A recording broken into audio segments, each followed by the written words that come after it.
All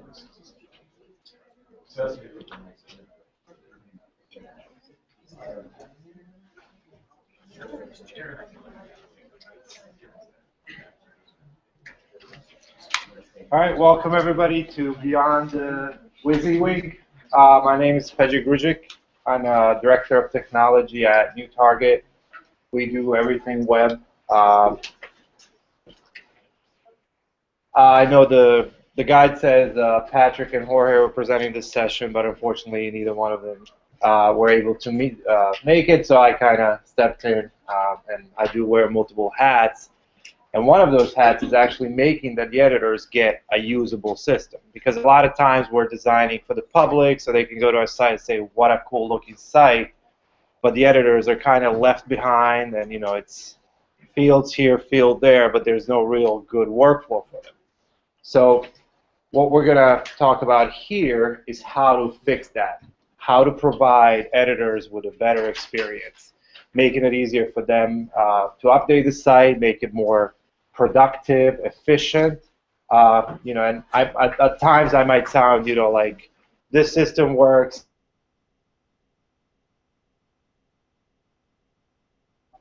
but it does work. And you know, we worked with a lot of large and small organizations, governments, implementing Workbench. What is Workbench? It basically gives us three editorial solutions. First one is a simple interface for users. So this will really replace the content tab when you log in, and we'll look at a demo of it as well. Gives us very good control of who can edit what content. So just imagine you're, you know, across multiple departments and you just want that department to take care of that section of the site. With Workbench, that's possible without having to use node access or, you know, privacy firewall and all those modules. Workbench can includes, you know, published, draft, needs review, all kinds of alerts, you know, who needs to get it. You also get your draft page, you get your needs review if you're a publisher. So these are three different kind of solutions that Workbench brings to the table. Now, Workbench isn't very popular, and I don't understand why. If you compare it to, obviously, you know, Views has 800,000 installations. CK Editor, which is probably the main editor, has maybe 40 or 400,000 views, or Workbench only has about 18,000, which is a really, really small fraction. Why it's not being used, I'm not sure. Maybe a lot of people don't know about it. A lot of sites we've inherited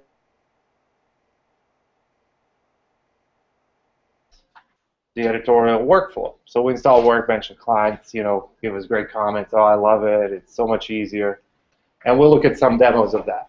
So Workbench Suite is basically provides three different solutions. Workbench Access will allow us to break the site out into sections. So we can have sections based on the content, not just based on, you know, a department or a menu. Moderation, this is going to give us revisions, it's going to give us drafts, needs review. You can also supplement the moderation with diff, then you can look at two different revisions and see what changed. It keeps a log of, you know, who changed what. People can comment and put a comment in like they do, well, almost never. But you can still see who changed it. And then the media gives them a nice way where they can look at the files they've uploaded, the files their peers have uploaded, and kind of manages all your documents, images, and everything all in one place. Basically extends the media module and ties it into the Workbench. And then obviously our favorite is the CK Editor and CK Finder. We just found that these work really well. They're highly extensible. CK Finder, you do have to license it, unfortunately, but it pays for itself how easy and integrated it makes the job for the editor. It just kind of makes a seamless experience. And then Taxonomy Manager, another one of those modules a lot of people haven't heard about, but if you do anything with taxonomy, this is a must-have module. It allows you to bulk update, bulk change, all kinds of things where you don't have to go into each term and change this. You can bulk update, move around, you can add children, and it just makes working with taxonomy bearable. So the site we're going to look at today is a real estate investment site.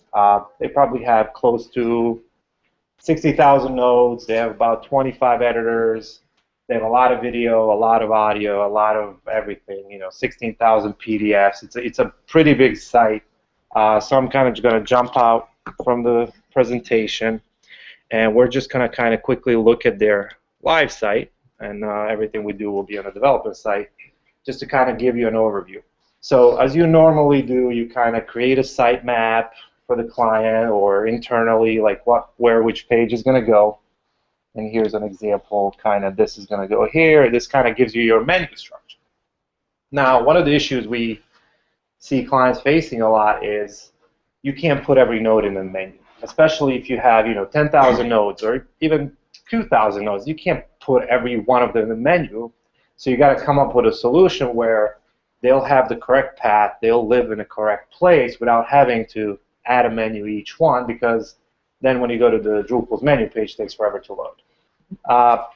So what we've done using Workbench, so for this example, this used to be 4 different sites, now it's one site, but we broke it out into sections. So the top level section is these guys here. So we have different audiences, different people come to the site. Some people come for news, some people come for the investing, some people come for the association itself. So as you can notice, it's different color-coded, kind of green is investing money. But as you go through different pages, you can see the URL change, but everything stays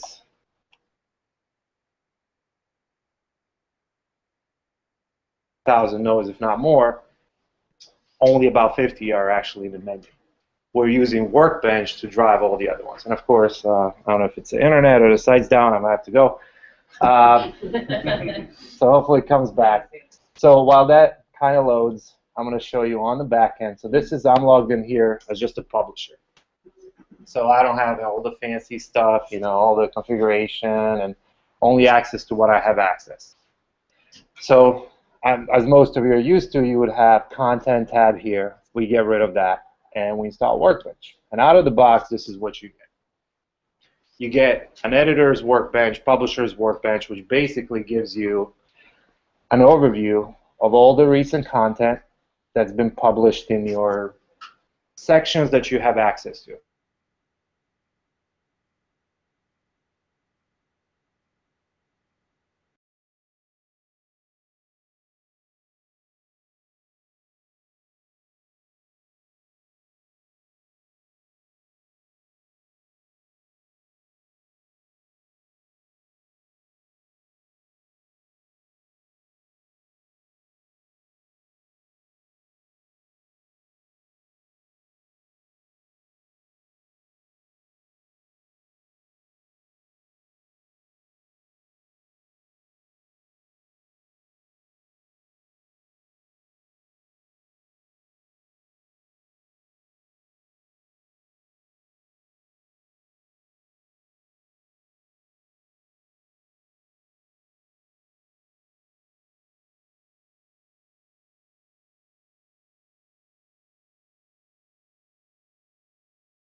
So Bob from accounting can only go in and update the payroll data on our intranet. So the create content will show you all the content types you have access to, and then from there you go into the normal workflow where you have fields, you fill them out, and whatnot. File lists shows you who's uploaded the video and when it was done, or what file, JPEGs. It'll store really everything, and you can search it by file name. Is this Workbench Media? Yes. Yes, with the media module. Yeah, media module, yes. Workbench Media. Yeah, it will add the file list here. Yes. And then my section, you're going to see only the section I have access to. So in this case, well, I have access to all of them. But if I only had to investing section, that's all I would see. And when I go to create a new content type, I can't place it under the news section or anywhere else. The only choices I have is the ones I have access to. So it kind of helps keep the content organized. People from accounting shouldn't be posting in, the whatever communications department and vice versa. So you're kind of able to control where they can even publish. So you're not looking, oh, I published it, I don't know where it is. This way you're kind of taking control of that. Yes, and we'll look at, I have another, I never use a Mac, so if everything goes away, it's me. So we're going to look at real quick at sections. Well, actually,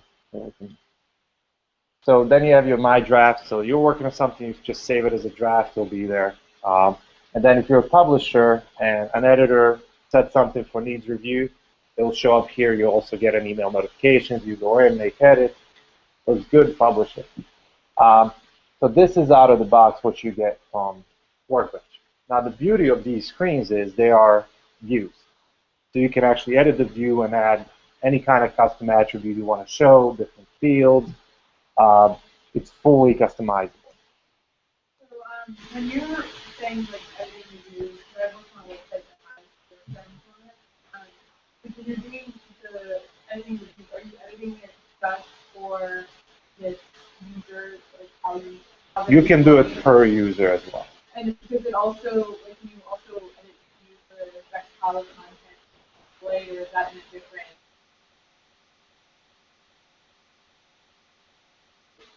Maybe Bob from accounting can only edit the, let's say in this example, company pages. I would edit the view for Bob. Just how it's displayed.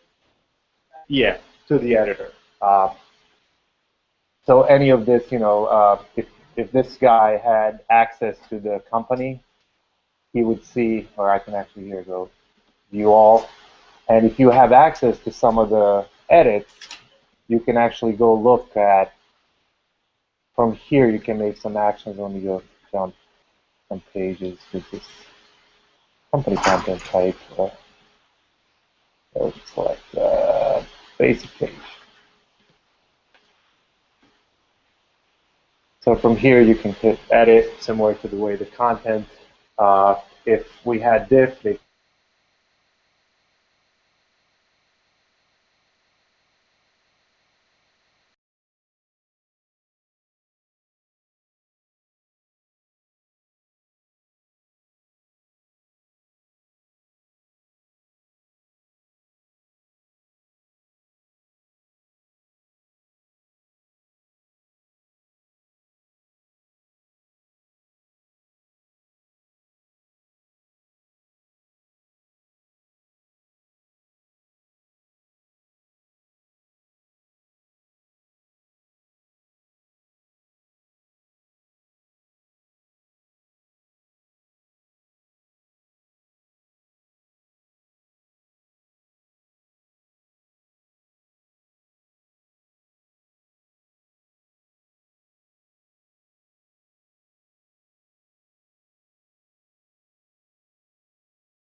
So if I were to publish a news article, I can do it from here,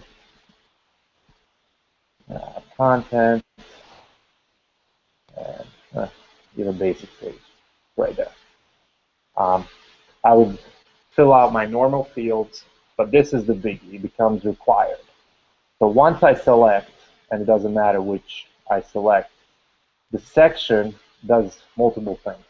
Puts the content where it needs to live, but it also drives, if you have breadcrumbs, URL, so you don't have to worry about user putting a page that's about investor category somewhere else. This will actually force it to create the correct URL. So when a user goes to the page, the URL is correct.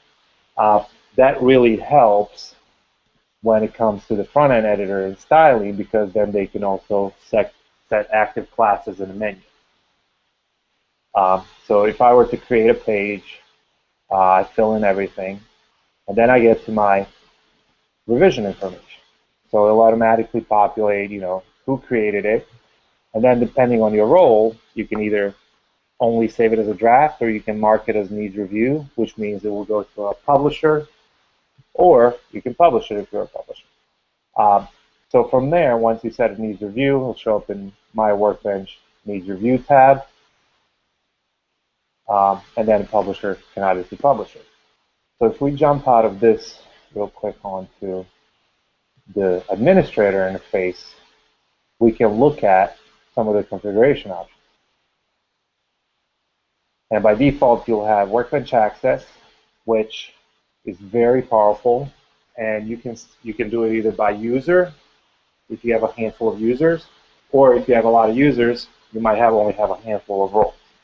So here, let's say for this read section, I wanted to go in and I could add an editor. So I could type in capital, and it pulls up capital editor, which is the other one.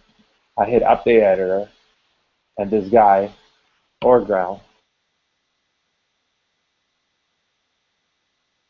same thing by role, which makes it a lot easier because then you don't have to search for each user. So you can create a role for, interns, members, non-members, publishers, staff editors, news editors, depending on how your site is structured. And our internet needs to be okay. So here, kind of similar thing. I'm going to find one that doesn't have any roles. I'm going to go in, company news, and you can just click what role, hit update roles, and it'll pull up all the administrators and put them in the bucket. And then your sections is where you can set what sections are active, right? You might have an intranet or something that only certain editors can access. You could disable those or only let admins get to them. And in your settings, so to set up the access control, you need to do two things. First thing is, to each of your content types that you want to be under access control, you need to add our vocabulary, which we call section. So you create a sitemap, decide you're going to go 2-3 levels in. If you create it using Taxonomy Manager, before you do it as a menu, because menu, as you all know, you have to kind of do it manually and drag it around.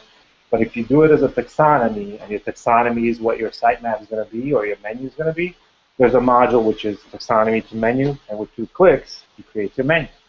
So once you have your menu, then what you want to do is start creating your content types.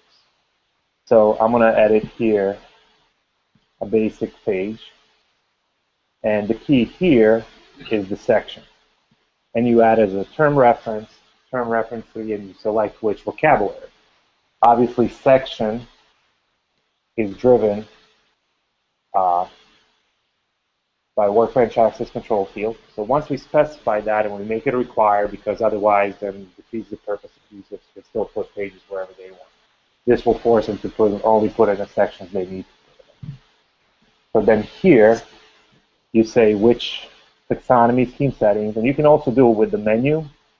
So if you don't want to have a mimic of or a copy of the menu taxonomy matching, but we found that using the menu kind of limits you, because then for each new section you want to add, you actually have to add a menu item, which isn't what you necessarily want. Maybe you just want a bucket for content where news is a good example. Let's say you have a news, which is the main page, then you have archives 2013, 2014. You might not want to have 10 years in the menu, but if you put them as a taxonomy, they'll get tagged and all the content will get sorted in the correct section without having to have additional 20 items in the menu. So we select taxonomy, we select the sections, which is the vocabulary we're using, and then on this page you basically say which field can control access, which means that you can have multiple fields controlling access for different content types. So that kind of opens the possibilities of using different taxonomies for different departments, and you can take that a long way, but this is kind of the simple example that we found to work well. So once you configure that, you save it and blah, blah, blah. Now here's one where you kind of have to make a decision that do you want users to be able to be assigned to multiple sections. Now, this is kind of going to depend on your organization. Is it a political environment where each department is at each other's throat and they don't want anybody touching their content? You probably don't want that, because if you give Bob from accounting wrong permissions and he publishes so many sections, heads are going to roll. So looking at these settings, and the Workbench module does have an extensive README that comes with it that explains every little option in a very detailed way.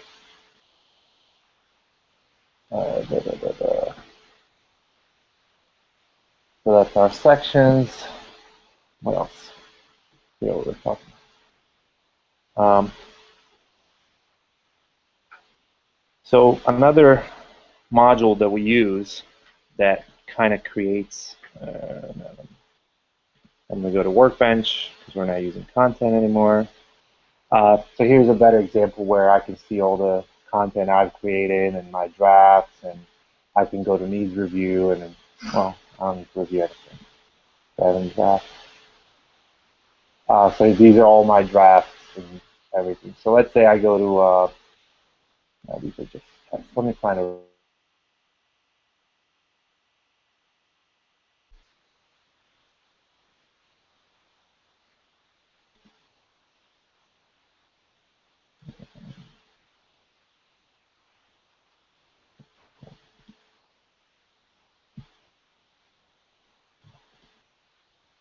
If you're wondering, the company content type is actually automatically imported every 2 hours, so that's why it kind of flows over everything else. And that's where editing those views for the editors to exclude that content type, because it's not something they can really even edit. That's where this comes in, to be able to customize the view.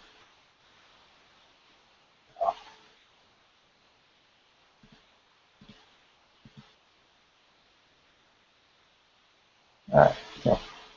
So for the front-end user, or the editor, once they're on this page, they're always creating a new draft. What that means is they are not editing the content that's on a page. They create a new draft. And this is actually set up over here.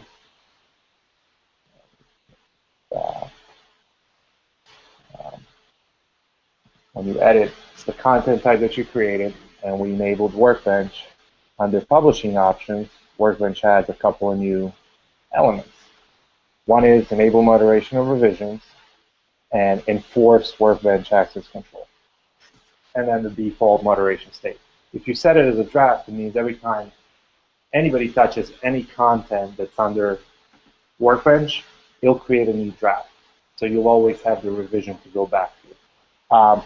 There are modules like revisioning and all of these. We found them, they're great modules, but Workbench kind of gives you all in one as far as setup goes. So if I go back to this one and I hit new draft, it'll basically create a new draft. But if I go to moderate, this is where it's going to give me who's changed it what from what state, and if they put any comments, I could see the comments, and I could unpublish it. I could view an older one, I could revert it, or I could just delete it. Obviously, for editors, publishers, you always remove the delete. Update the page and get the latest one on. Now, if you require more draft states or different workflow, you can still configure Workbench to do that. So if we go to Workbench moderation, this is where we can change all the different states. Maybe a certain department needs to go through a specific governance process where review for 508, maybe a lot of federal agencies, all the content they publish, whether it's HTML or PDF, it has to be checked off by a human that is 508 compliant, meaning that they've done everything they can do to make it 508 compliant. So you can add that as a state.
on draft publish.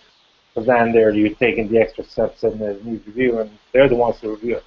You can disable that and the permissions for them, so they'll be able to publish right away. And the permissions can control by role Yes. for different transitions. Yes, you can set it in permissions, and we can look at that page as well. It also provides this nice little check where you can pick a Drupal role, pick what task, and content type, and it tells you if this person can do it or not. It basically goes to the permissions page, which we